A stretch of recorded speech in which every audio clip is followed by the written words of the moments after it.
Oh, how are you doing? Yeah. It's been a long time.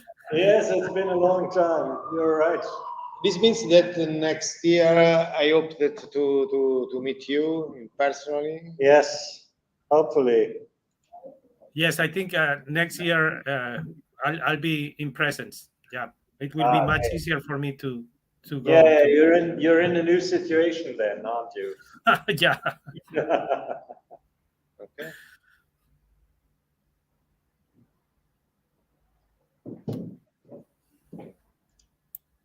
I suppose probably we have all the speakers because Vladimir is here, Valentina and Valentina here, and Alexander Derendiev here.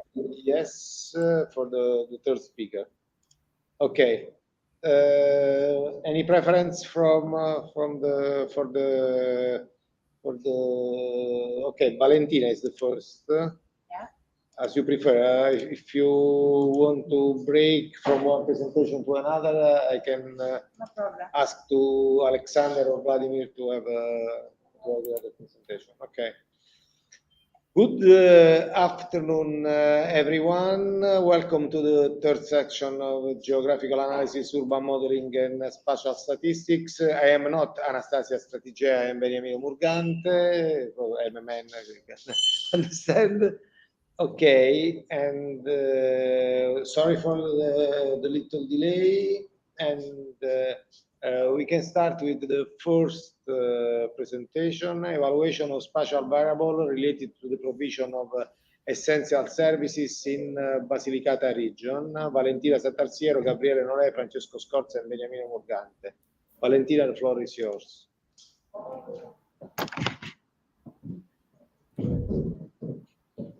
Thank you. Just a minute.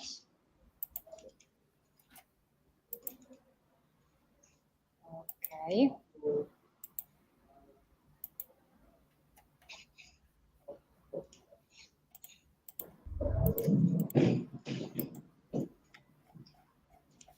Can you see my screen? Yes. Yes. Yes. Okay, good afternoon, everybody. My name is Valentina Santarsiero, a PhD student of University of Basilicata. The first work that I show you in this afternoon regarding the evaluation of the spatial variable related to the provision of the essential services in the Basilicata region. The aims of this work regarding the assessment and the evaluation of the stocks of the essential services present in the Basilicata region, analyzing in order to assess their accessibility in terms of temporal distance. The development of a spatial analysis methodology aimed at analyzing the essential presence of services in terms of accessibility and capable of providing a detailed picture of the territory in terms of the local development.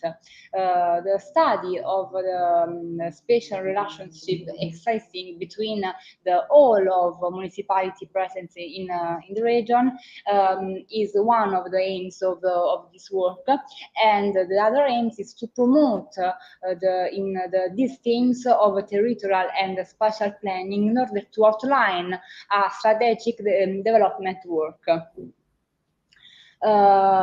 In order to define the Basilicata region, we define the internal areas. The national strategy of internal areas was developed to study and try to put solution to situation of marginalization of these territories in order to try the solution for the unexpressed potential. The study area is Basilicata region. Most of this territory is characterized by a spatial organization based on a small centers. The features of these small centers consist in a significant distance from the main centers offering essential services like education, health, and mobility. The national strategy of internal areas divided the Basilicata territory into 4 internal zones. The first one is Alto Bradano, the second one is Platano Marble, the first is Mercury and Simi area, and in the end we find the Sarmento Valley and Matera Mountain. This classification is based on accessibility indicators in terms of minutes of travel, and is intended to show the remoteness of these areas from essential services. The features of Basilicata area are summarized in this picture. The predominantly mountains and hilly region. The urban centers are located mainly in the higher part of the region, and we can see a high depopulation rates. In fact, most of the urban centers have a population that on average does not exceed of 5,000 inhabitants. This work represents a previous work, and we can divide the methodology applied in 2 different sub methodology. The first part regards the study of different information layers like demographic structure of the resident population. The reference data is ISAT, and study the demographic structure is very important in order to describe the severing of the aging process by means using different indicators in order to study also the rate of depopulation. The second part regarding the assess of the provision of essential services, which then made it possible to carry out in an accessibility analysis.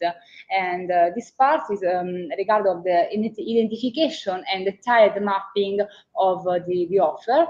We can divide the provision of essential services in 3 macro classes: education, mobility, and health.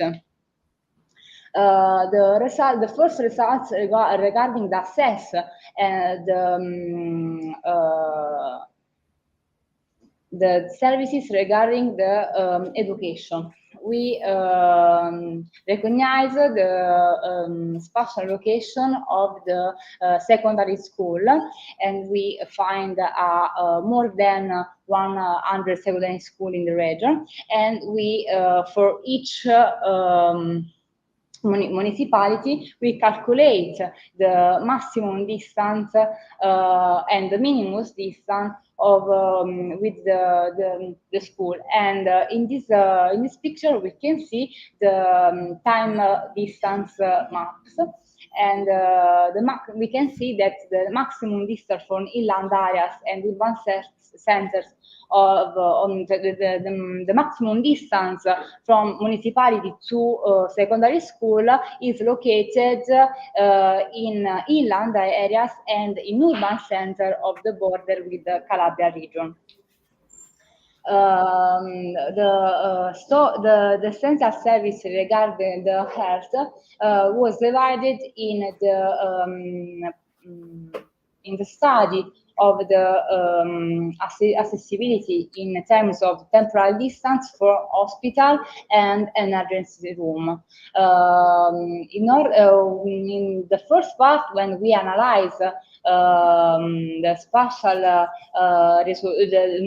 analysis the spatial accessibility of hospital, we consider also the hospital present in the near region, in the near region, like hospital present in Apulia region and in the Campania region, because we can find that in some cases is far away the local, the Basilicata hospital from some municipality from the other. The same works was applied regarding the emergency room.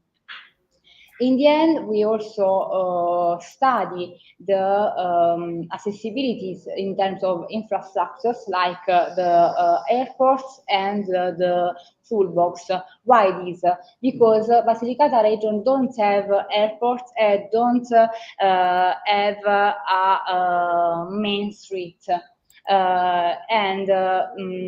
We want to study this. Why, like for example, Bangai, or if I want to move from my region to the other, how many times I need to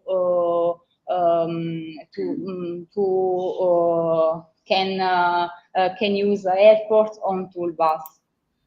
And we also analyze the check of the demographic structure in the region. The resident population is about 500 inhabitants, and this is a negative trend accompanied by an aging population and decrease in the number of the young people.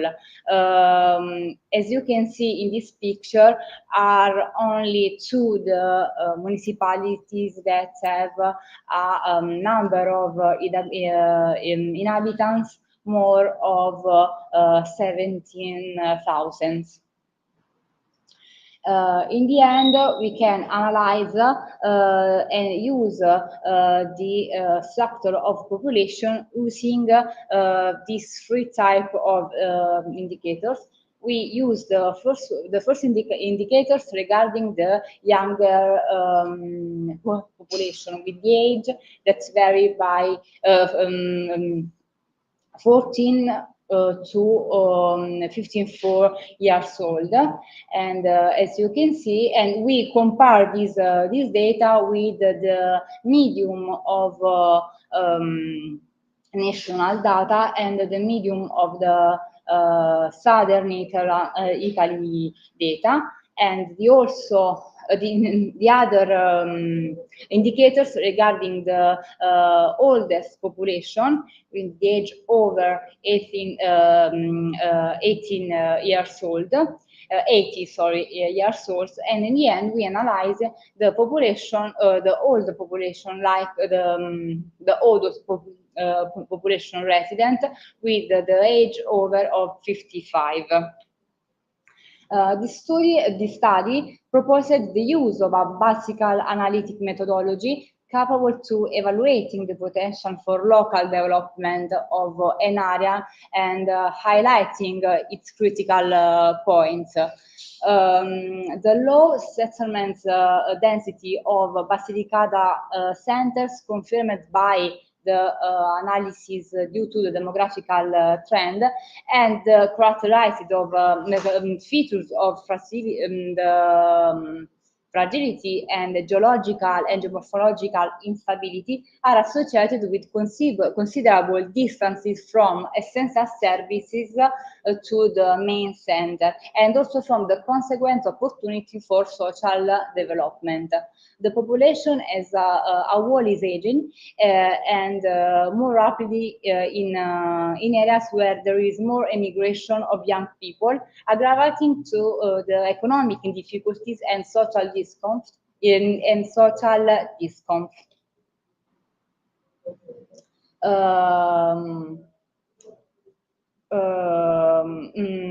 This work carried out as thus made it possible to bring out the existing gap between municipality in the same region in terms of accessibility and providing of essential services, and shows how this one of the parameters that affected regional development. Improving the accessibilities of these territories means bringing, for example, essential services back to the most isolated areas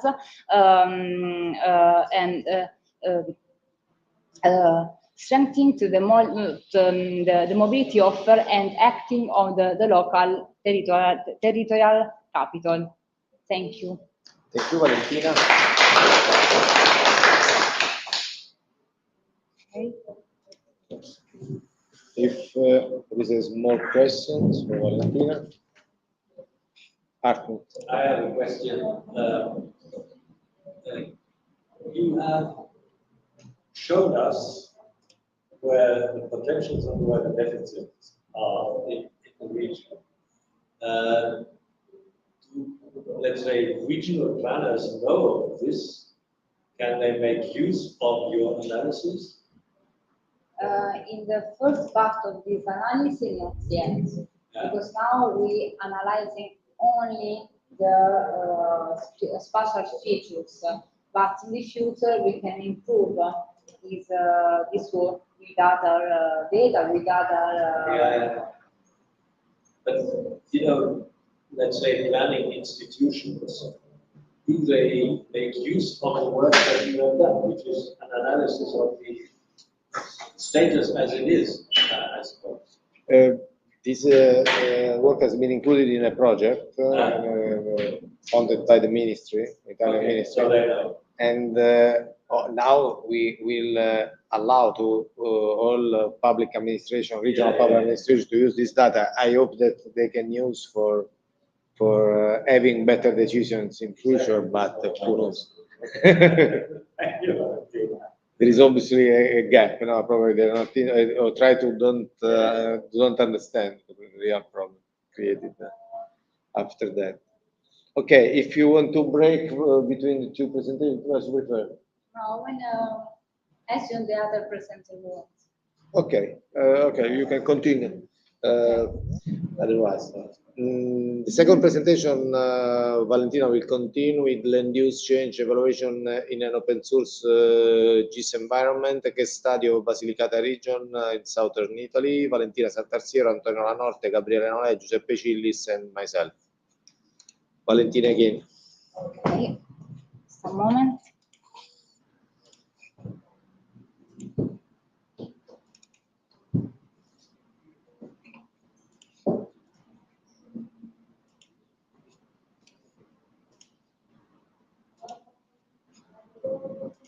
Can you see my screen? Imagine yes. Yes. Yes. Okay. Yes, yes. Okay. Yes. So we got the reaction from you. Okay. The second work that I show you in this afternoon regarding the land use change evaluation using open source GIS environment, and the case study regarding also the Basilicata region.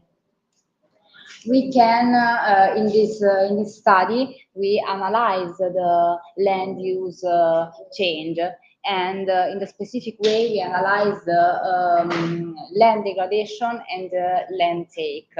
We can define land degradation as an alteration of the soil condition due to the reduction or loss of biological productivity. The loss sometimes is irreversible of biodiversity, of function of the ability to provide ecosystem services. Land take is a phenomenon associated with the impermeabilization of the soil. And in land use change dynamics, land degradation and land take represents the main negative consequences. Okay, don't work. Okay, sorry.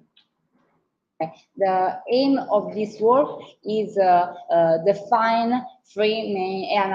three main topics of the land use change: the definition of land take monitoring, the analysis, historical analysis of land use and land cover change, and the assessment and monitoring of soil erosion risk and land degradation.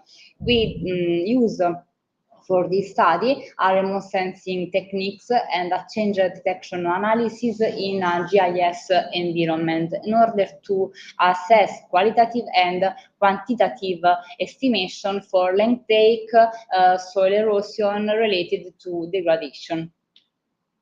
The first part of this work regarding to the definition of length-take monitoring. The length-take assessment, it can be divided into different methodologies. The first part regarded the historical trend of length-take using the Landsat data with the high spatial resolution for 30 meters, and we use the supervised classification like SVM algorithm in order to obtain a land use map. And after raster analysis with change detection analysis and map algebra, we can obtain the land take map when we assess the urbanized area and the impermeabilized area in these years. After that, we can improve our methodology using the other open source data, like the Sentinel-2 data, because the images have a higher spatial resolution, like 10 meters, and we can assess using supervised classification like SVM a land use map. But in this case, we can able to assess the land take due to the renewable energy sources, and we can assess free land take map of impermeabilized area with built up, not BC, built up and renewable energy sources for this historical period. I don't know why. Sorry. Okay. The other part of the work regarding the analysis of land use change and land cover change, the historical analysis used another remote sensing data like MODIS. The first part of this work regarding the assessment of land use change in different periods, and we can obtain 4 different maps on land cover change. After that, we match these images and we obtained land cover change map in the period from 1919 to 2018. And in the end, we can assess we can try to assess and monitor the soil erosion risk related to land degradation. And we can do it with this 3 types of approach. The first one regarding the estimation and the map areas with erosion rate using Rusle method and spectral indices. And the second one is the estimation and map areas susceptible of land degradation using also another Rusle method, but geostatistical analysis. And in the end, we try to study and estimate the abandoned agricultural land using the NDVI index and also Rusle method and geostatistical analysis. The results regarding the definition of land take monitoring are summarized in these slides.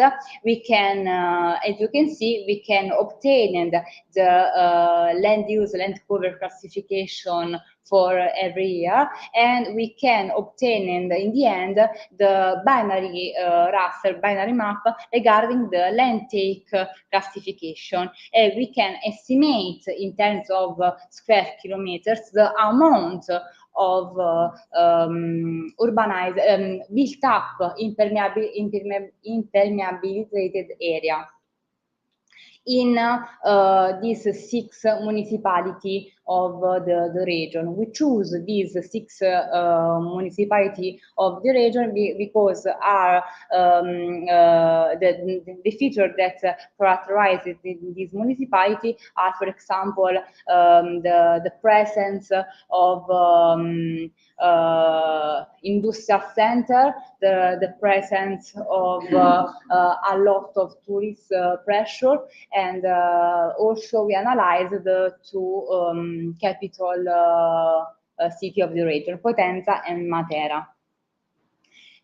This map and this graph regarding the other results that concern the upgrade of the previous methodology, and as you can see in the map of land cover of the city of Melfi, we can discriminate the presence of the aeolic part, and we also in this graph we also see the amount of, in terms of square kilometer, the amount of land take regarding the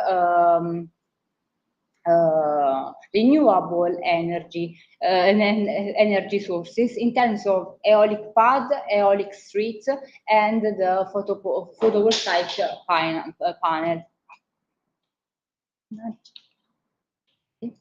And in the end, when we try to assess the soil erosion risk and land degradation, we can obtain in other parts of the region 2 maps. The first one regarding the area with persistent erosion map. The other map regarding the area with, we can see the more susceptibility to erosion and also land degradation, and in this graph are summarized the in terms of square kilometers the amount of land that in this period was the arable land that in this period was abandoned.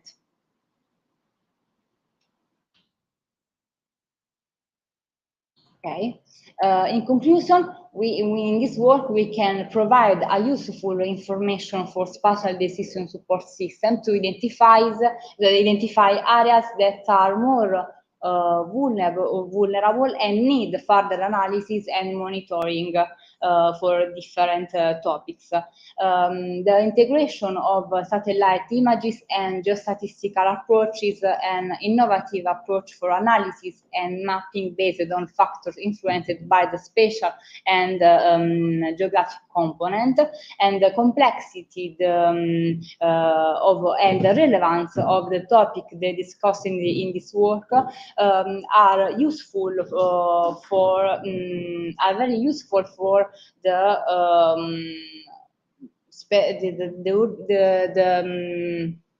in order to try to I'm sorry. The relevance of this topic needs a continuation of this research, because the topic of land use change, land degradation is very important in order to try a sustainable planning of the area. Thank you.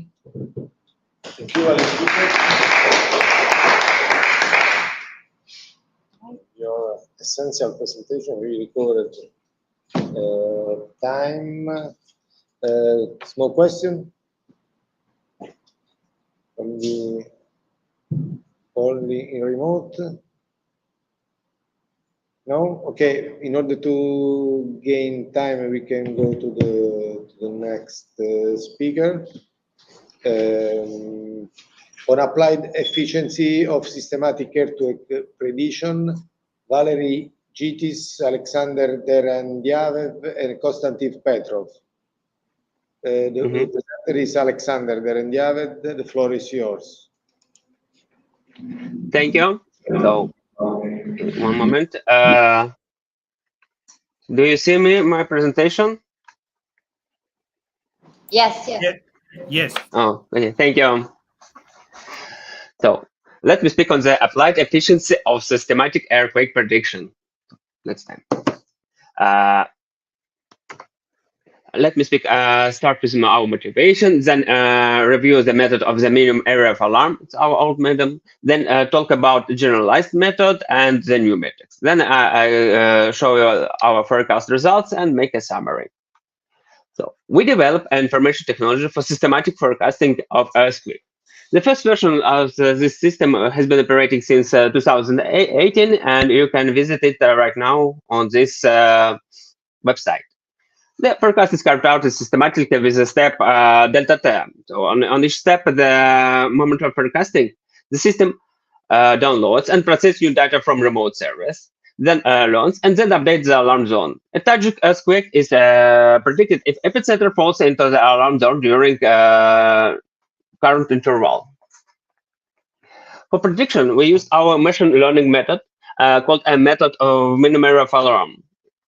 It's explained in our previous work, but I am making some short explanation about it. And also, I should say that the quality of forecast was determined by two parameters. U is the probability of success of forecast. It's a number of successful forecast or number of target events, and V was the average value of the fraction of the alarm zone from the analysis area over the training interval. This value is equal to the probability of success of forecast using a random alarm zone. Our goal in this work is to determine a new criteria to define the quality of earthquake forecast. The classic criteria that was explained just now are based on the ROC curve and said that, for example, we could predict 80% of strong earthquakes when declaring 20% of analysis area as alarm. But we can say, it can say the probability of an earthquake in the current interval. And how should we be prepared for a strong earthquake? And another goal is to generalize method to improve this criteria. So let me speak. let me explain the main features of the method of the minimum area of alarm. First, quakes from training set. We are trying to get precursors that's marked with FQ. From the cylinder of prediction, so it's have a radius r and time t, and we try to get these precursors with their quick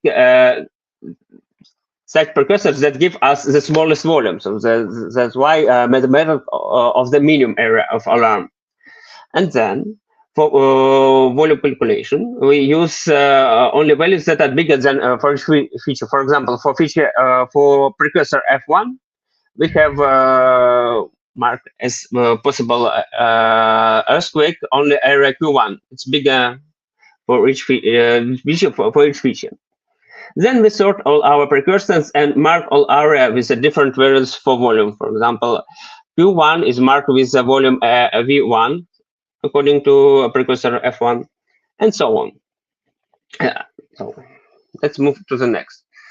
We have two types of input data. The first one is the seismological catalog. The first special temporal field is S1, which is the field of the density of earthquake epicenter, and the second is S2, which is the field of mean earthquake magnitude. For the analysis, we use next fields, S7, which is the two-dimensional field of earthquake epicenter's density. This is used for simplest forecast, alert in the area where earthquakes happen more often. And S8 is the field of quantiles, shows the quantile of value between all previous values in this point, in the current point. In our previous work, we selected for earthquake prediction next field. S9, which is just a ratio of S1 to S8 with a small adjustment. And S10 is a negative anomalies of the student's t-statistics of the density of earthquake epicenter. S11 is also negative anomalies of the student's t-statistic, but of the mean earthquake magnitudes, shown parameters. The second one is GPS data. In our previous work, I already explained GPS data preprocessing, so I'll just say a couple of words. we compute the invariant fields of the strain rate, divergence field, curl, and share. After that, we compute the fields of changes of the strain rate invariance in time. Or more precisely, again, we calculate student statistic for each field. On the next step, we compute the fields of spatial correlation for the last three fields. And on the last step, we calculate the fields of minimum values of spatial correlation between two fields, F8 and F9. So, this was a classic method with a lot of fields that we used to make a prediction. And now I'll try to explain a generalized basis. We divide forecast. Now we divided a forecast into two steps. So we add one more step, time processing. In this step, we use the same method and the same fields as the classic, as in the classic method, but we ignore a special distribution. Like we are already done, we do the same method with infinite radius of smoothing, or more correctly, the infinite radius of the forecast cylinder. After that, we have a volume for each interval. So we have a first step, time step based on time series. We have a time series. Let me maybe show. Okay, no, stop. So we can decide should we announce this interval is R if the volume exceeds some threshold, like shown on this small picture. So on the next slide, it's begin. On the second step, we do the classic method, but only for those intervals that were selected on the first step. So we have the only part of this intervals selected. This works like usual. It uses all full data, including skipped intervals. So the first step, we have one time series for all region, and selected some time series. And on the second step, we do special temporal forecast. Let me explain on the California region. Here we have a region with analyzed area marked with a thick black line. Earthquakes, yellow that are used only in training set, and red one that was tested.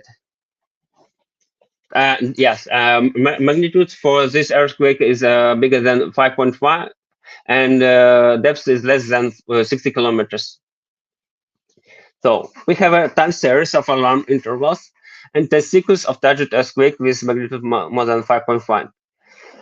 The decision of to alarm is made if the values of this time series does not exceed the threshold of 35%. This marked with a red line. You can see that with blue lines are marked earthquakes that occur in this region. So you can see that all earthquakes that happened with this line. So no, sorry, this red line select all areas, all intervals that have been occurred with earthquakes. Based on this time series, we can make an some ROC curve like this one. That depends how many earthquakes with like U asterisk based on part of area we can select, and we can see that all intervals with earthquakes we can select with only 35% of volume. So it means that we should select 35% of intervals. So let's move to the metrics, and I need some more explanation about notation. So we have a phi given a volume of a RAM for special forecast. Q is the total number of events, and Q asterisk is the number of detect events. It obviously depends on given volume of alarm. It's like in this ROC curve. Psi is a given volume of alarm for intervals. It's like the same using this time series. and total number of intervals, and total number of intervals with earthquakes, and an asterisk number of selected intervals.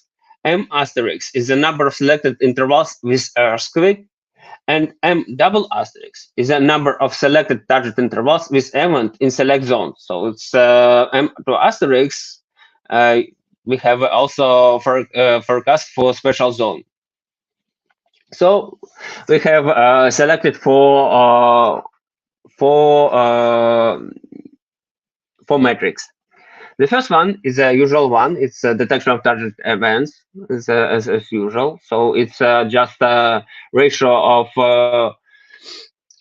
detected events to the total number of events.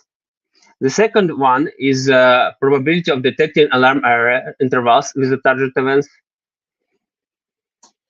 Just M asterisk, so number selected with to total number with earthquakes. The third one is P1. It's a probability of occurrence of at least one target event in the predicted alarm interval in the analysis zone. And the P2 event is the probability of occurrence of at least one target event at a signal interval in the predicted alarm zone. So let's move to the forecast results. We have selected several alarm warn thresholds. So it's 25 and 35, and we can see that this for 35%, as I said, we can predict every intervals in zone. So it's selected 41 intervals from 95. Let me check. 95, and it has its metrics P1 as big as 70%. On the second stage, we can we check a different threshold phi, and it's selected M double asterisk. It means that we selected six out of 7 regions where we predicted at least one earthquake, and its number a little bit less than P1. So it's 6 other than 7. So it has about 1.15. So let's move more deeply to our indicators. So our metrics, and the first one is U. As I said, it's used for every fee that we used. 1.1, 1.2, 1.3 is equal to the same. It's forecasted 10 out of 12 earthquakes, so it's the same metrics of 1.83. But we can compare it to random forecast. Random forecast for such indicator is just a fee. So we take 10% of area, and so we can predict around 10% of earthquakes. And the same 20 and 30. We see that this systematic forecast is much bigger than a random forecast. As I said, detection of intervals. So we just if we take 25% of on the first step, we can we get 5 out of 7 intervals. If we take 35, we take all 7 intervals. Random intervals is also calculated just like psi value. So that's 25 for the 25 and 35 for 35. And again, you see that is on the first step, it's much bigger than a random forecast. P1 is also for first step is made it. So we take what's the probability of taking of making of event in the selected area. For the 25%, we have 5 out of 30 earthquakes, so its probability is 70%. So we have 30 selected. We have 30 selected intervals, and we have 5 earthquakes in it. For the 35%, we have the same, different numbers, but the same probabilities, about 70%. Also, we can compute a random probability. It's 7 forecast out of 95 intervals, so it's about 7%, which much less than 70%. And the last more important metrics is the forecast of target events. So the probability of event in the selected area in the selected intervals. We have 6 earthquakes in 41 selected intervals. It's taking it gives us 15%, much less than 17. But if we compare to a random one is much less. It's about 3%. If we take 20% of our area, or 4% if you take 30% of area. So this estimated forecast is much better than the random forecast. So let's make a summary. For regular forecast made with the time interval, we use 2 types of estimate to determine the quality of the forecast: the probability of detecting target event and the probability of predicting target event, P1 and P2. We develop a generalized method of minimum area of alarms that consists of 2 steps. For the current time interval, a decision to alert an alarm is made, and then a special position of the alarm zone is calculated. And the method was tested for the California region with a magnitude more than 5.5 and showed a quite good result. The probability of detecting target events for the 10% of the area is around 0.8, and the probability of predicting target events is around 1.15. So, thank you for attention. Any questions?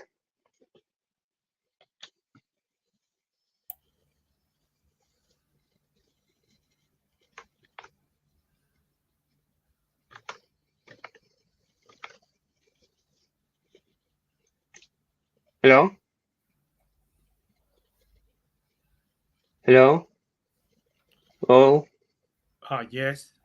yeah, so that's all. Any questions?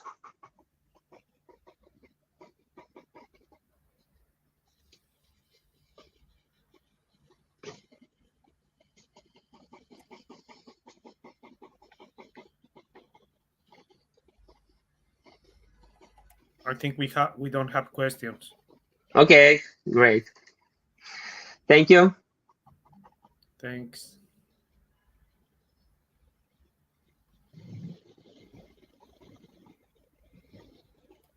Shall I go next, Beniamino? Do you listen me now? Yes. Now. Okay, Yes. sorry. Thank you for you can do this because he hasn't listened. Thank you, Alexander, for your very detailed presentation. Just a small question. Have you considered among the indicators one indicator related or thought in future planned to one indicator related to the spatial accuracy of the prediction? Excuse me, could you... Hello? Alexander? Yeah, could you repeat the question, please? Have you listened to my answer? My question? It's a bit lagged. Could you repeat, please? You developed a lot of indicators, very interesting. But have you considered the possibility to develop an indicator related to the spatial accuracy of the prediction? Because it's important, it's fundamental for your work. Oh, yeah, it's very interesting. We We say we have a lot of different indicators, so we try to understand it. We have selected only 4 of out of we have a lot of them, but special accuracy. Maybe it's possible, but it's a very complicated indicator should be, because it's very hard to understand what is it how this error can be calculated. We take as the simplest one because they're more reliable. Okay. Thank you so much, Alexander. Mhm. We can Thank you. We can move to the last but not least speaker. Estimation of groundwater and salinity for the central Biscayne Bay coast in Florida. Vladimir Alarsson, Anna Linos, Paul Mickey, Christopher Kelby, and Alexandra Fine. The speaker will be Vladimir Alarsson. Thank you. Can you listen to me? Yes, perfectly. Okay. And can you see my screen? Yes. Okay. Thank you very much. In this presentation, first I will be talking about a little bit about karst landscape and the impact of this type of landscape in coastal salinity in Biscayne Bay. And then I will present some two methods of estimating groundwater flow and assessing the estimations of those groundwater flows to estimate coastal salinity at the bay. 7 to 12% of Earth's continental area are covered by karst landscape, and about 25% of world's population rely on drinking water from karst aquifers. In the United States, karst landscapes are important in the states of Florida, Alabama, and Georgia. In particular, the state of Florida is almost completely underlaid by karst aquifers. The Floridan aquifer in the north and the Biscayne aquifer in the south. Biscayne Bay is an estuary located in the southern tip of Florida.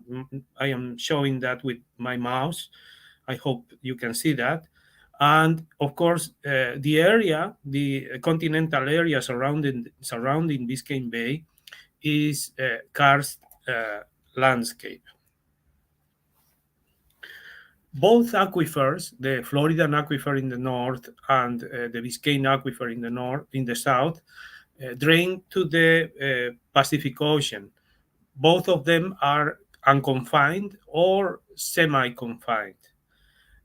And both of them are used for drinking as a drinking water source for Floridan population. Therefore, understanding the dynamic relationship between the recharge, storage, and discharge in a karst aquifer is fundamental for sustainable groundwater management. However, that's not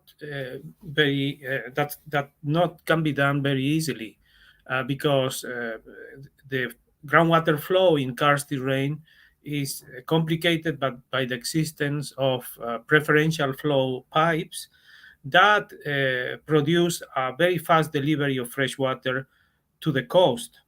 And with this very fast delivery, estimating the salinity at the coast and the impact of that salinity in the freshwater aquifers is very complex.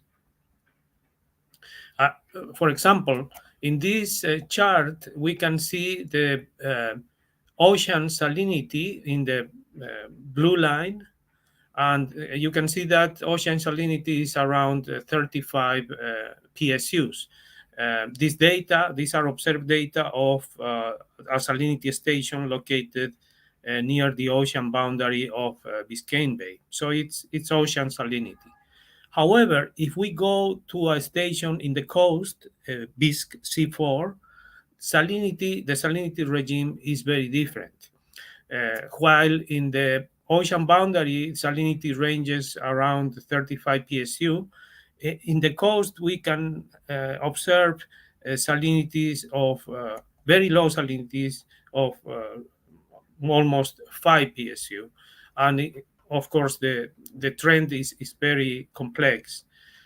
In part, this trend is explained by precipitation, freshwater inputs, and also in part by inflows from rivers or creeks that drain into the bay. But not all of this salinity variation is explained by precipitation and freshwater inputs. So in this research, we present a methodology for estimating groundwater flow, and then using those estimations of groundwater flow to estimate salinity in the coastal Biscayne Bay. We present an heuristic approach and also then a mechanistic approach. We hope that these results would serve to as a methodology that could be applied in other Florida's coasts. The heuristic approach is very simple. Since we have ocean salinity from a station close to the ocean boundary, and we also have salinity at the coast for one of the stations or several stations in the coast, we can compute the deficit in salinity between these two locations. For example, we can see that here in this chart. This is the ocean boundary salinity, around 35, and this is salinity at the coast. So we can easily compute with this historical data this deficit and generate a time series of groundwater flow based on these salinity deficits, and input those groundwater time series iteratively to a hydrodynamic and salinity model of the bay, and play with the values of the groundwater flows, of the time series of groundwater flows, until the model produces approximately the salinity at the coast. When we achieve that, we can say we have estimated groundwater flows heuristically. So there is nothing physical here. This is not a mechanistic approach. And with that simple approach, we've achieved decent estimations of salinity at coastal Biscayne Bay at monthly time scale. As you can see, our indicators of fit at monthly time scale, at monthly temporal scale, are good. So we are estimating salinity in southern coastal Biscayne Bay, middle coastal Biscayne Bay, and also at the north with the simple approach. However, this simple approach relies in observed salinity data at the coast and also observed salinity data at the ocean boundary. If we wouldn't have this observed data, it would be impossible to estimate first groundwater flow and then input those groundwater flows into a hydrodynamic and salinity model. So we wanted to develop a method that would not rely on observed salinity data. For that, we developed a groundwater model using ModFlow. As you know, ModFlow is a very popular groundwater model used all over the world. And with this groundwater model, if we succeed to estimate groundwater flows that produce salinities at the coast similar to those salinities observed at the coast, then we would say that we have a powerful tool that doesn't rely on salinity data observed either in the bay or at the coast. So for that, we used precipitation and evapotranspiration data from a station in the study area to estimate recharge to the aquifer or the part of the aquifer that drains into Biscayne Bay. To set up the limits of the aquifer, we used a standard hydrological delineation of surface waters, because since the Biscayne aquifer is unconfined, then the flow of water, of groundwater, will mimic the flow of surface waters. So we used standard hydrological delineation techniques to see which subbasins drain into the Biscayne Bay, and we set up the aquifer boundaries, choosing the limits of the subbasins, the exterior limits of the subbasins that drain to coastal Biscayne Bay. So in that way, we set up the aquifer boundaries, and also we have the recharge that are the most important data that we have to use for developing a mud flow model. Using Model Muse, we've developed the mud flow model for 4 years, ranging from 2014 to 2017. We used year 2014 to warm up the model, so the results used for salinity comparisons correspond to 2015 to 2017. We used we set up a daily simulation, but that we can also generate hourly groundwater flows. However, the processing of the time of processing and generating hourly groundwater flows is time consuming, and it's not very practical. So we generated daily data. We built the aquifer using 3 layers of 2 meters depth each, and set up a horizontal hydraulic conductivity of 0.007. That is a high horizontal hydraulic conductivity, but is within the hydraulic conductivities reported in the literature for karst terrain. And we also set up the vertical hydraulic conductivity, a specific storage porosity, a specific yield, based on values reported in the literature for karst terrain. And with this, we were able to generate groundwater inflows to the bay. Those groundwater flows were input to an existing hydrodynamic and salinity model that covers the whole bay.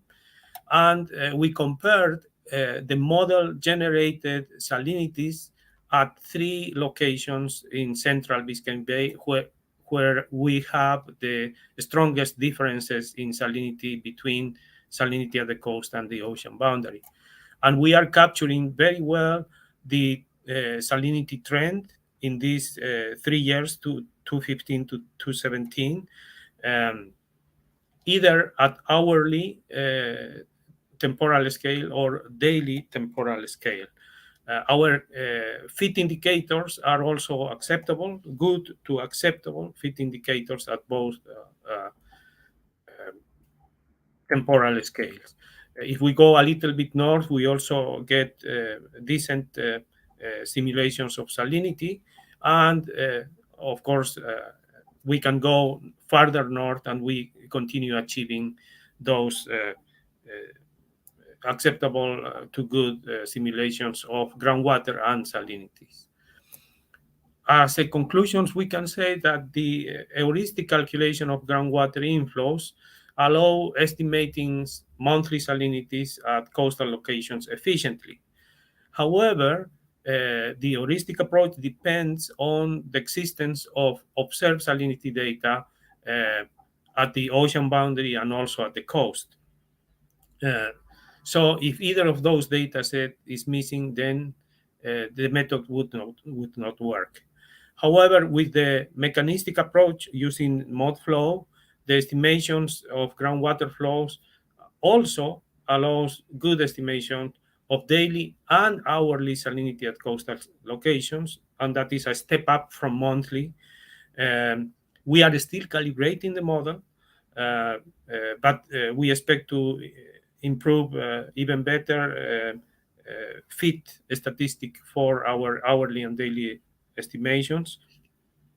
But currently, our model is our groundwater model shows promise, and I think it will allow us to calculate very well salinity at the coast. Again, we hope that the methodology presented in this research could be applied to other locations in the Florida Atlantic coast and also in Florida's Gulf of Mexico coast that are underlaid by karst aquifers and also feed fresh waters to the northern Gulf of Mexico. And with that, I thank you very much for your attention, and I am open to questions. Thank you, Vladimir, for a very detailed presentation. Questions? I have a question. Oh, Valentina. Okay, Vladimir, have interesting work. I have a geological question for you. Did you compare your results with the chemical features of the water and compare your data with your results with if are present a geological structure in the area that you tested, that you studied? Yeah, that's a really good question. I think I could answer that with something with the purpose, the actual purpose of calculating salinities in coastal Biscayne Bay. Our purpose actually is generating water quality simulations of nutrients and other water quality constituents all over Biscayne Bay. And when we set up a water quality model for Biscayne Bay, our nutrient simulations were off observed data. And we realized that salinity was a very important contributor to those chemical processes. And so that's the, let's say, overarching goal of this project. We want to model water quality, several water quality constituents, nutrients among them. But we need a good salinity estimation all over Biscayne Bay. Now, we at this point we are estimating just groundwater flows, fresh groundwater flows. But as you say, chemical reactions in the VADO zone and also in the groundwater zone are also important. Although we have some data on the geological structure of the Biscayne aquifer, if we want to impose those geological characteristics into our groundwater model, it would become not practical. But so we are actually, let's say, not forgetting about important geochemical reactions that can occur in the aquifer. But for practical purposes, and at least for nutrient modeling, I think those reactions may not be as important, for example, as the transport of water. I don't know if I answered your question. Okay, thank you. Thank you, Vladimir. Thank you. Thank you. Now we finished the session, the third journal session, more or less in time with a little delay, and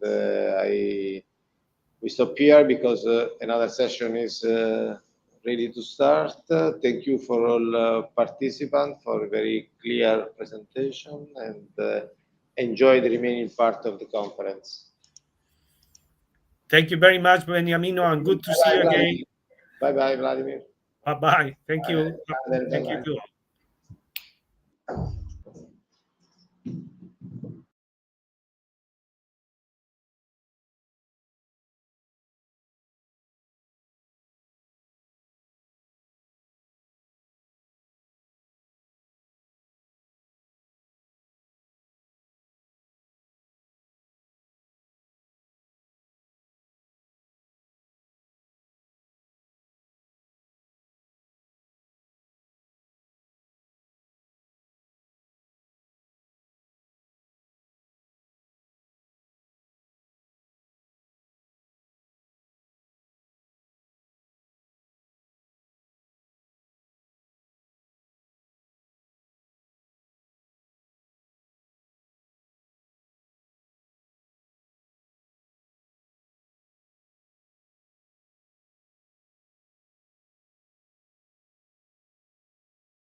Good afternoon.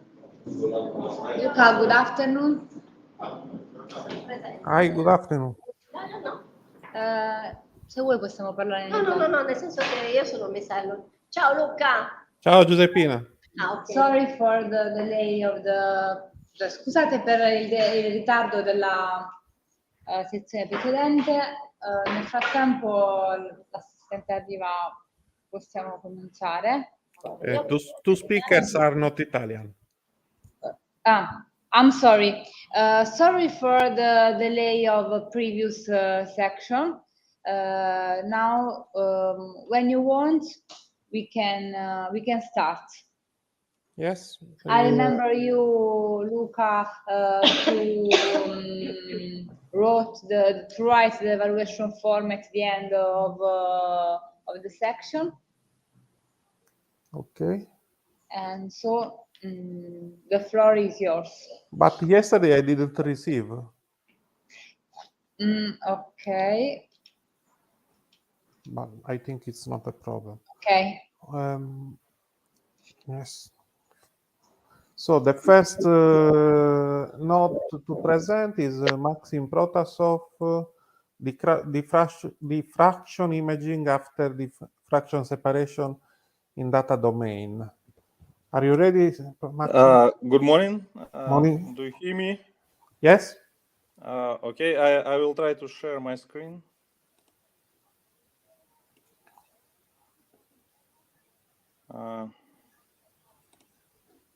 Do you see my presentation? Yes.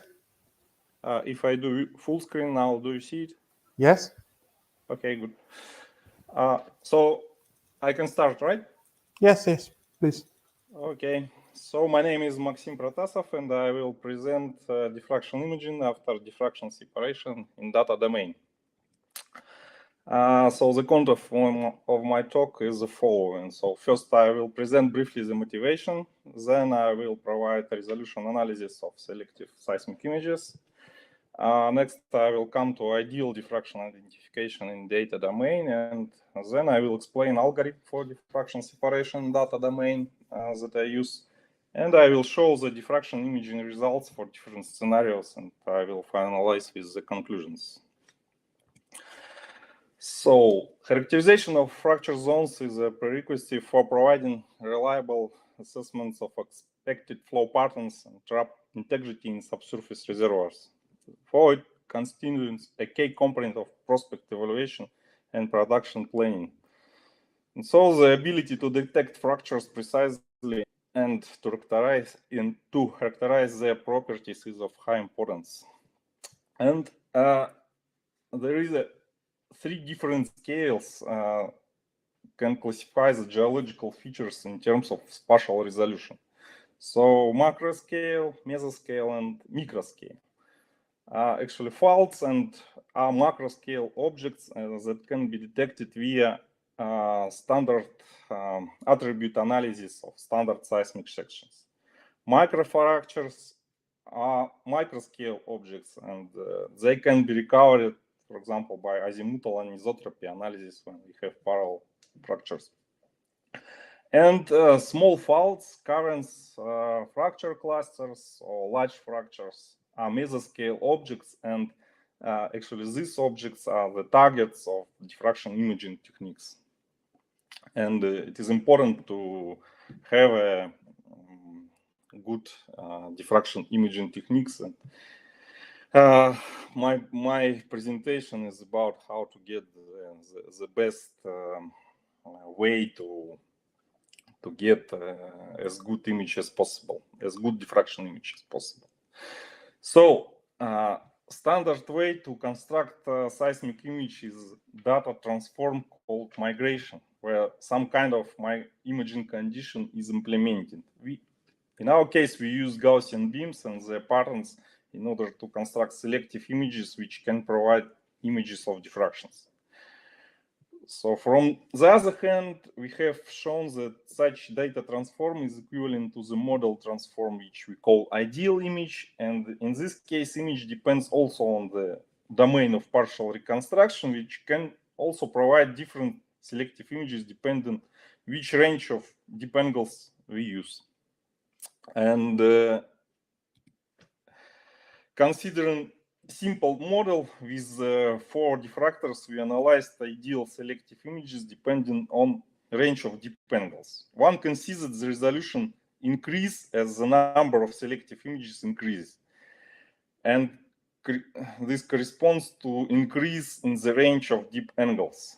Thus, the larger the interval of deep angles available for constructing of diffraction image, the better its spatial resolution. And we should note here that the largest range of deep angles will be achieved when the scattered diffracted waves are separated in the seismic data. So it means that the best solution will be possible when we do the separation before we apply diffraction imaging. Considering simple model with 4 therefore we come to diffraction in data domain. First, we start with ideal identification. In the case of simple model with one plane interface and 4 diffractors, we have analytic solutions. Therefore, we can simply choose diffractions only. For the realistic case, 2 synthetic models were created. Both models contain the object of diffraction, one layer with fractures at the depths 2.5 kilometers. And the second model contains additional fracture layer at the depth 3.5 kilometer, and that provides diffractions, while the first original model doesn't have them.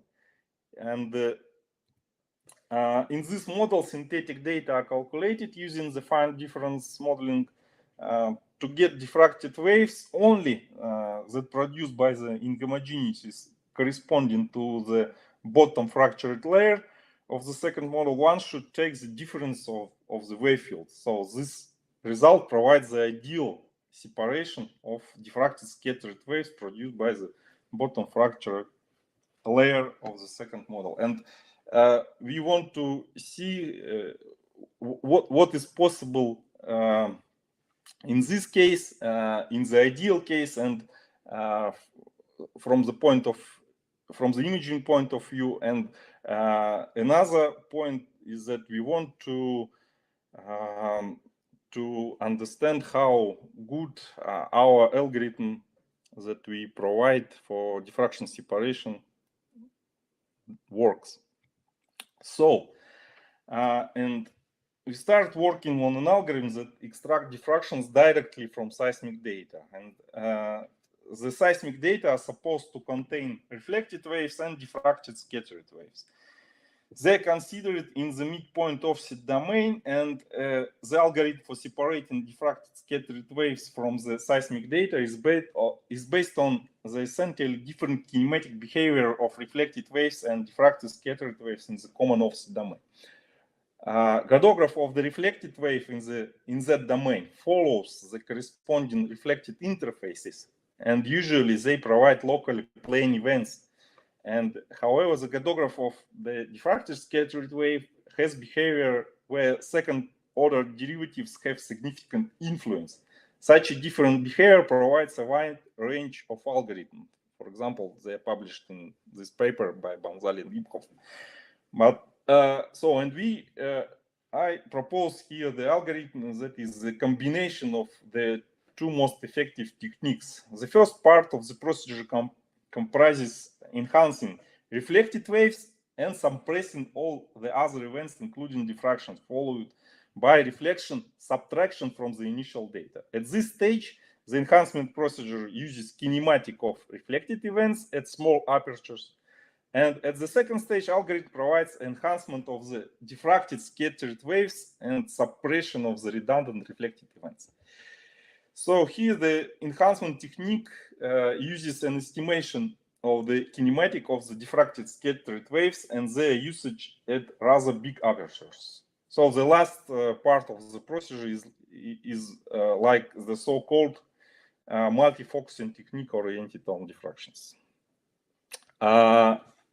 Then the described above algorithm for diffraction separation is applied to the data computed in a simple model and to the data generated in realistic model. Results of the diffraction separation for the data in simple model show that reflections are suppressed completely.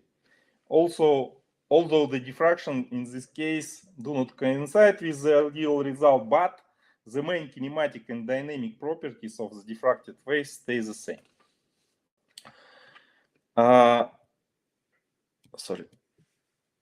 Then diffraction separation for the data in the realistic model show that reflections are removed rather well. One can see that the result of the diffraction separation is relatively close to the ideal one in terms of waves produced by the bottom fractured layer.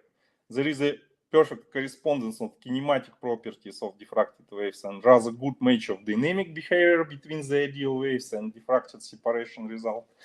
So, and one can observe that in this case, the diffraction produced by the top fracture layer are recovered as well. The behavior is similar to the diffraction produced by the bottom layer. Both fracture layers have identical geometric and amplitude properties, and therefore one should expect similar properties of diffractions from these layers that provide an additional confirmation that the separation algorithm works properly. Note that the ideal data, the first part of procedure, can provide satisfactory result when the reflections are rather clear and there is no big amplitude difference in reflection and diffraction. But for realistic cases and real data, these are rather rare circumstances. Therefore, second part of procedure provide improvement of the diffractions that were extracted at the first stage. So as it was mentioned, for diffraction image construction, the concept of selective images is used. Standardly, to get diffraction image from data, asymmetric principle is used, it says that one does not have to use deep angles that correspond to the reflectors. So, and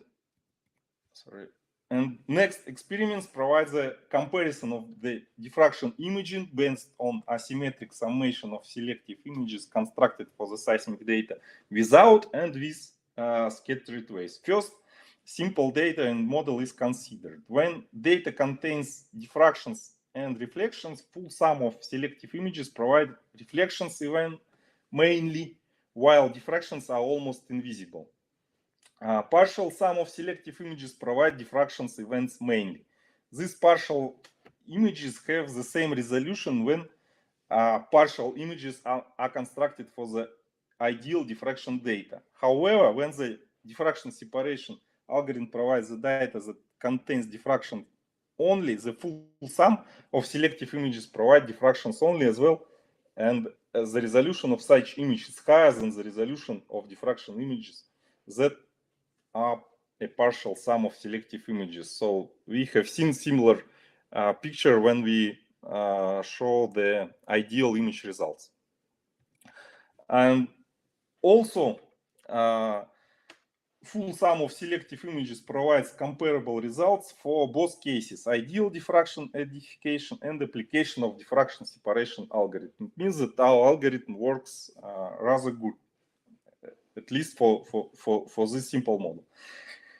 So, and the conclusions from these experiments are obvious. First, one needs to separate diffractions in seismic data before diffraction imaging application. And second, the proposed diffraction separation algorithm provides rather good diffraction identification so that the image is close to the image of ideal diffractions.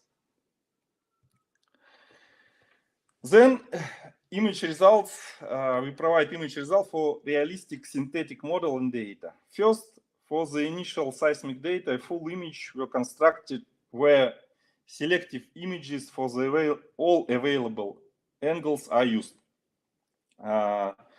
One can observe here the reflections mainly. Then also the diffraction image was constructed using a symmetrical principle using initial data containing reflections and diffractions. The diffraction image shows two layers with fractures and faults. And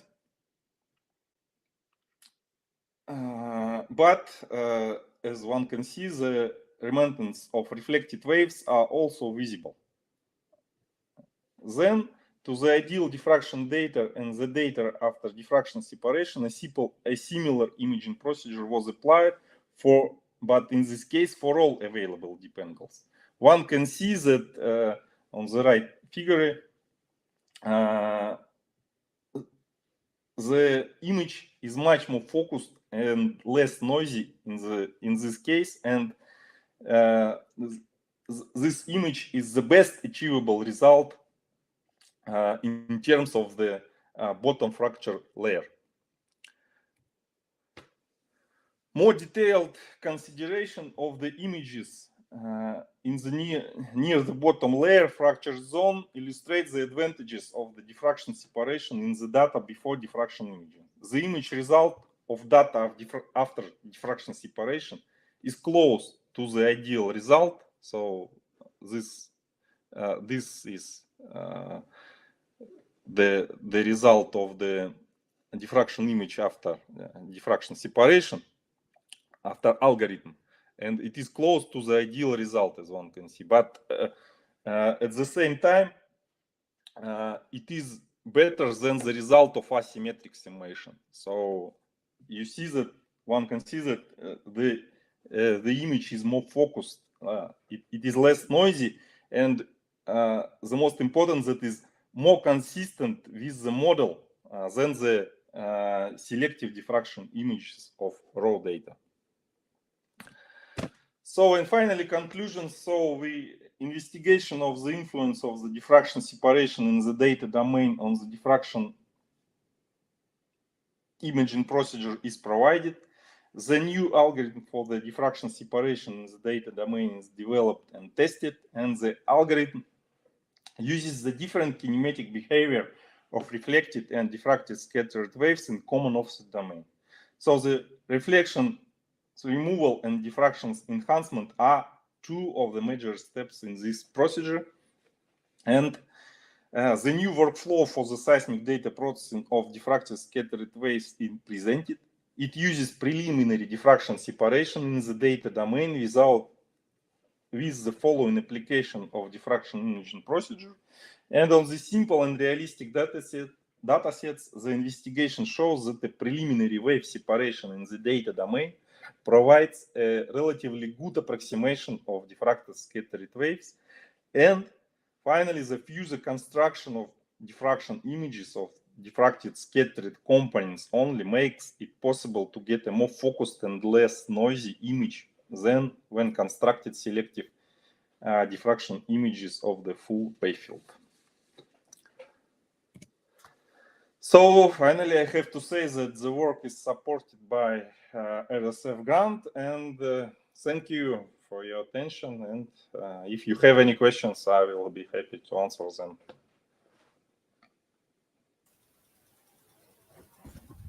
Questions from the audience? I think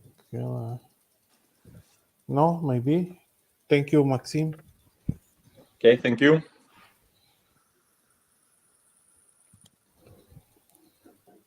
Let me. Please unshare the screen. Yes. Okay. Thank you. Okay. Next presentation is given by Giuseppina Vacca and is on UAV photogrammetry for volume calculations, a case study on of an open sand quarry. When you are ready, Giuseppina, you can start.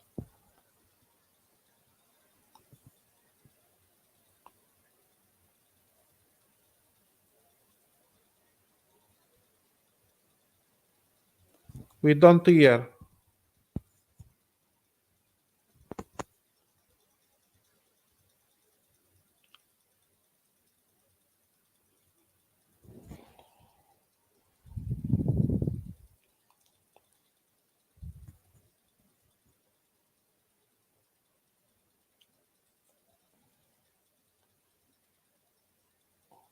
Okay. Can you hear us? Yes. Okay, thank you very much. Sorry.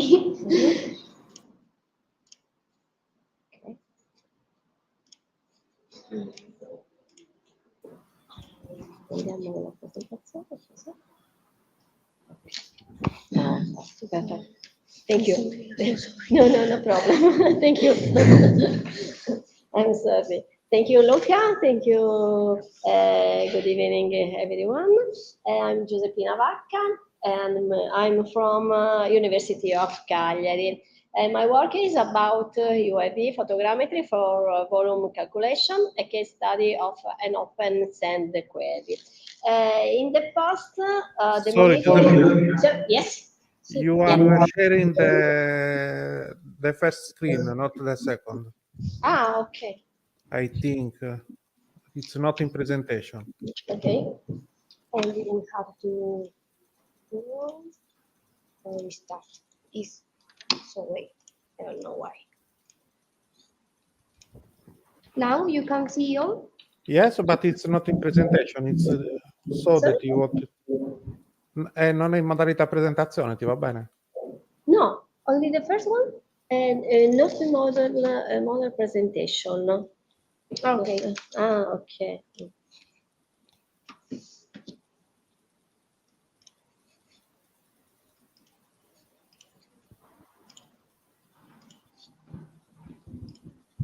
Now? Yes. Okay, thank you, Luca. Thank you.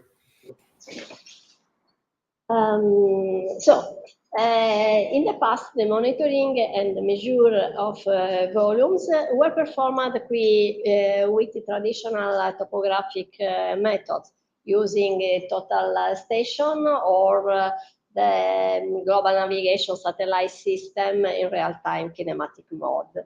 These systems are still used, but have a problem relating to access and safety of the query.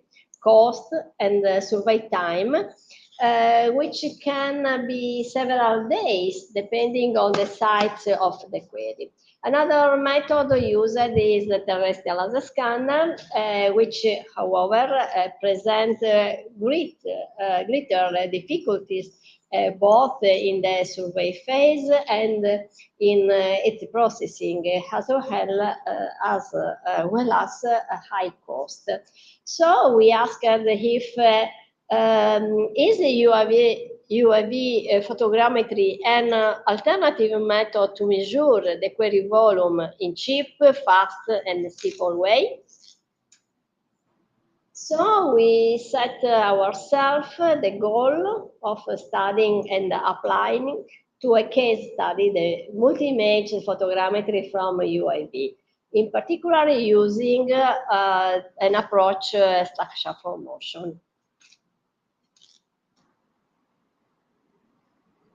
The case study is a query located in near Serdiana, a small city in Sardinia. It is a sand query of about 5 hectares. So we have been designed 2 flies, one in 2021 and one in 2022 on the query. That allowed us to calculate the volume in this between 21 and 22 years. To the processing, we were used the Metashape software by Agisoft and open source software Cloud Compare. The volume was calculated between the 2 UAV flies performed in May 2021 and February 2022 over a sand query. The procedure was evaluated based on processing time and on the parameters that can be used for the calculation. So we used a DJI Phantom 4 drone and with a camera Unique E19 with a focal length about 8 millimeters. For the georeference point cloud, we used GNSS survey with a receiver Leica and in RTK mode with permanent station network Italpos. For the fly of May 2021, we took 1,026 images and with 40 strips and with a relative fly high about 50 meters and with the GSD ground sample distance about 1.5 centimeters. We used 7 ground control points and 3 checkpoints. For the fly of February 2022, we took 670 images with 35 strips with a relative fly high about 55 meters and GSD about 1.5 centimeters. In this case, we used 10 ground control points and 9 checkpoints. We used for the image processing Metashape and Cloud Compare for the calculation of volume and comparison the point cloud. Metashape is a software for the multi-image photogrammetry, and the product are a digital terrain model, digital surface model, orthophotos, and so on. The MetaShape can build a dense point cloud with different quality, ultra high, high, medium, low, and lowest. These parameters change the accuracy of the point cloud, the number of the points, and the processing time. In this research, we wanted to study the influence of the quality mode on the accuracy and the processing time. So we built dense point cloud with high, medium, low, and lowest parameters. In this picture, you can see the scattered point cloud for the fly of May 2021, and the number point is about 445,000 and 500 points. The georeference in the table, you can see the error, medium error for the georeference, about 1-2 centimeters, and the error for the checkpoint about 1-2 centimeters. In this table, you can see the number of points for the different parameters and the processing time. You can see the processing time, the time is between 32 hours to 3 hours for the lowest. Also, the number of points is very change in a way very important. This is the dam, and this is an orthophoto with the GSD about 1.5 centimeter. For the fly of February 2022, this is the scattered point cloud. In this table, there are errors for the georeference, ground control points. On the ground control points, the error about 2-3 centimeters, and the checkpoint some higher, between 2-4 centimeters. This is the dense point cloud. Also in this table, you can see the different from the different parameters. And this is the dam, and this is the orthophoto. Okay. The results. For the volume calculation, Cloud Compare software we use. This software is used for the treatment of point clouds from photogrammetry, from laser scanner, LIDAR, other methodology, which among the different features allows the calculation of the volumes. In this slide, you can see the map of discrepancy between the 2 point cloud, 2021 and 2022. The map were calculated at various density. This was done comparing the measurement of distance taken on the point clouds obtained from the 2 UAV survey. To perform this comparison, equal portion of point clouds were taken. From this image, you can see where and how much materials has been removed from the ground.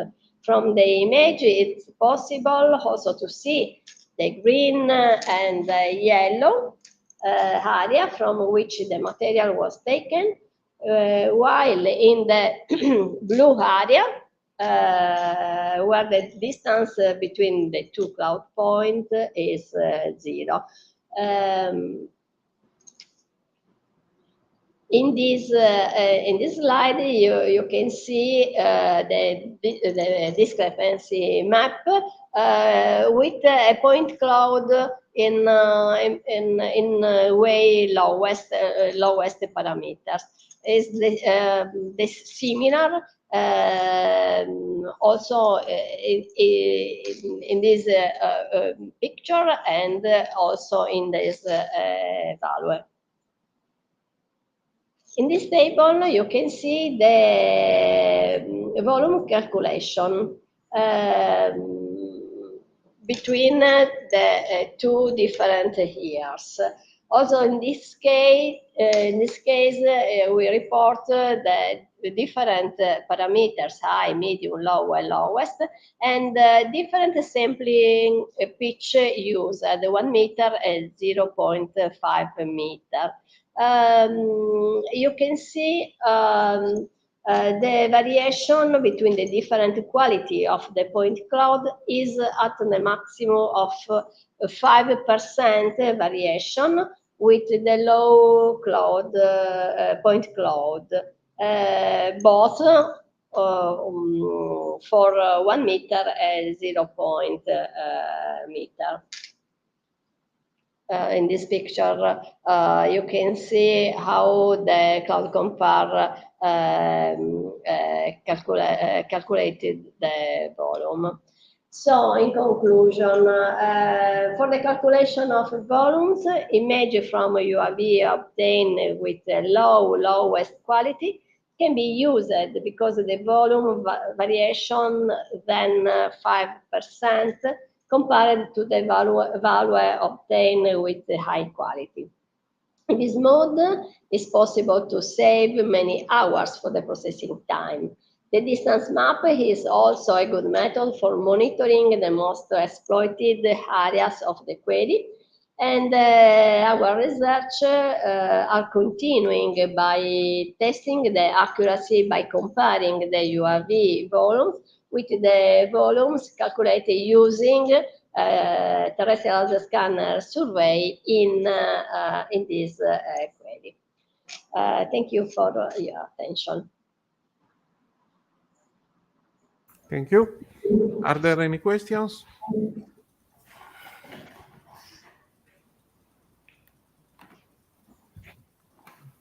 Maybe not. Thank you, Giuseppina. Thank you, Luca.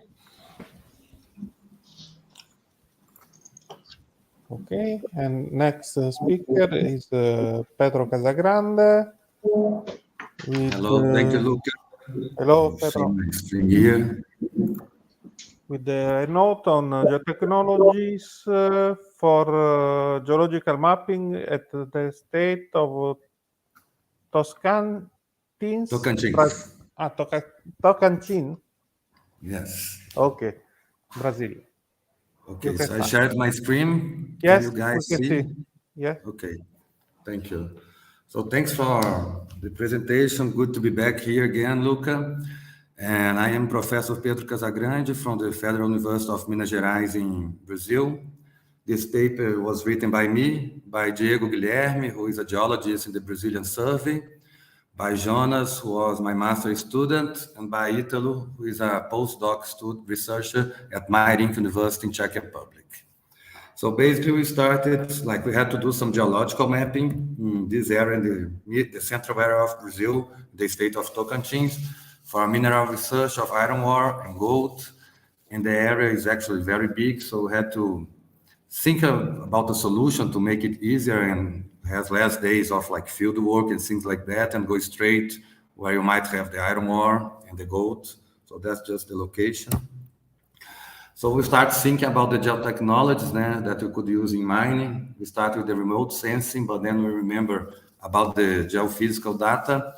That's free data that we have in Brazil from the 80s. So we start to calibrate this data while we were doing our field work, to calibrate with the geological type that we had there, to try to make it easier to understand where we could find the iron ore and the gold. So we got this method, we got the spectrometry data with potassium, uranium, and thorium, and mainly uranium and thorium because those two are very good for hydrothermal deposits, and that was our main focus in this research. And with that, we could use the cost was lower once the field work was a little bit lower. So that's the geomorphological characteristics of the area. We can see on the east side, you have the hills, very steep and very moderated steep, the slopings, and it's mainly all located in the lowlands of Tocantins, the north area, in the Natividade Mountains. That was our focus. So we basically focus on the east side of the area. From this point, we did some regional geology. We saw in the regional geology, they had 3 main geological units, but once we did the field work and we got the geophysics, we found the shear zone that goes almost from south to north, this main one. And then we divide in 7 local geology. We divide the quartzites in 3 main groups. The group of iron ore in orange, the group of gold in yellow, and we had some very low magazine occurrence. That was not interesting anyway. So with this point, we had the geological mapping working together with the geophysics, so we could know the domains and know exactly where to go, where we should find out what we were looking for. While we were doing the field trip, just a few pictures, we found this Vug silica, and usually when you have Vug silica, you have gold from hydrothermalism. We did some painting, and we found some gold spots as well, some gold points there on the drainage, so we were getting close. We also found some remains of mining from the 18th century that tell us that they used to have a lot of gold in the area. And we found an iron ore outcrop that we did the chemical analysis that was 56% of iron ore. And the phosphorus was very low. The silica was also very low, so it's a very interesting deposit. But the main point is this. We got the thorium in the first line, the uranium blue in the second line. Then we did the ratio of uranium and thorium. The main part of this ratio is when you have the peaks, the geology context changed. So you know exactly where is the contact between the geological formation. And what we had in the field work, we had the same situation with those peaks. So it helped us to better understand the geometry of the deposits, where it's relocated each of these deposits. This flight was done in the 80s, about 200 meters high, and we interpolated by 500 meters, this ratio to understand. The thorium is a very good element for ultramafic rocks and for hydrothermalism. And the uranium is also good for shear zones and hydrothermalism phenomena. With these 2 situations, it starts us to better know exactly where to go, where we could find, and we actually did find by the peaks where were the geological contacts, and we knew the geometry of every one of the geological formation that we were looking for understanding, the size of the deposit and things like that. So the main conclusion is the geophysics is a public data, at least in Brazil. You can get that for free. You can get every geological unit, they have a variation contents of potassium, uranium, and thorium, and you can use this as a correlation with geology.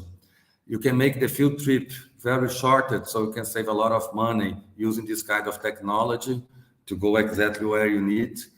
And we always note all the time, at least here, that's a big country now, the geological mapping are usually very big areas. You can use the geophysics as a digital data to better understand the context of the geological situation and be a little bit closer to the reality. And this main point, even though the data was interpolated by 500 meters, we got exactly what we needed, and we find exactly where the gold was and where the iron ore was located by the contacts. So that's are the main reference. And those are the contacts if you guys needed, the contacts from the mining department and my personal contacts here. Thank you. Thank you, Pedro. Any question from the audience? Maybe not. Maybe I have one. Yeah. May I ask? Yes, please. What kind of geophysical data do you use? Well, in this area, you had the spectrometry, the potassium, thorium, and uranium geophysical data for free, and you had the magnetic data as well. So you could do the first derivative if you needed to. That's good for gold as well. But the scale that we were working was not good with the free data we had. Thank you. Thank you. Other questions? Maybe we are in 3 people, so I think that there are no other questions. Thank you, Pedro. I just want to remember you, all of you, that the sessions are recorded, so you can see this session and the other sessions on the YouTube channels of the conference if you want. Also of the last 2 years, I think. Maybe we have finished. So have a nice day. Thank you very much. Have a nice day, you all. Bye. Bye. Thank you. Bye.